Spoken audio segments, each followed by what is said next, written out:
If you want to play college soccer, listen up right now.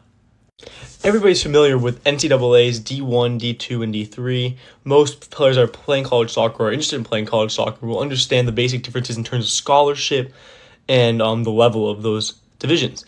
But what many aspiring college soccer players don't know much about is the NAIA.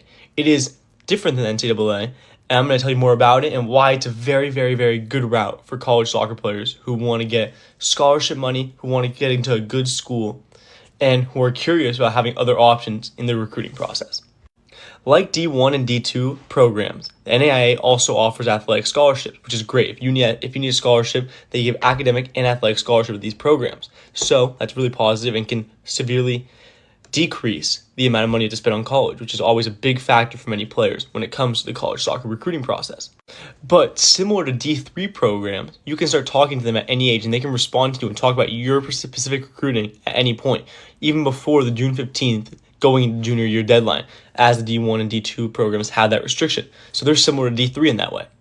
The soccer level is comparable to high D2, high D3, and middle D2, middle D3, in my opinion, which is a pretty solid soccer level. They have some very good teams that could compete in the NCAA, D1, D2, and D3 divisions. So there's some really quality teams out there as well if you want to play high-level soccer. Another thing that's really unique about NAIA is the fact that the coach can invite you to trial for their team, where you go to their school, you visit, and you can train with the team, and then that will give them a gauge of, are you at the level of their team? And that's a really good way for you to, first off, if you get seen, for you to immediately prove that you're at the level. So for some players who want to get a spot and are worried about, oh, what if the coaches don't notice me? What if the coaches can't tell exactly how good I am? This is the perfect environment for you to prove that you are at the level.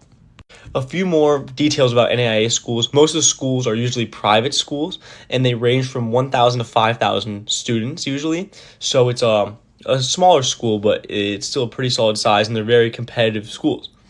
Also, these programs attract a lot of foreign players, so the quality is great. You're going to have players coming from Europe, from Asia. You're going to have foreign players coming in, showing you a different style of play. You're going to get to meet new people. You're going to experience different cultures. It's a really cool thing about NAIA as well. The NAIA is usually very, very, very overlooked, and not many players are looking into it because it's not the usual D1, D2, D3 NCAA system. But it's honestly a really great route for aspiring college soccer players. So if you want to learn more about the NAIA, if you want to help get recruited to play college soccer, shoot me a DM.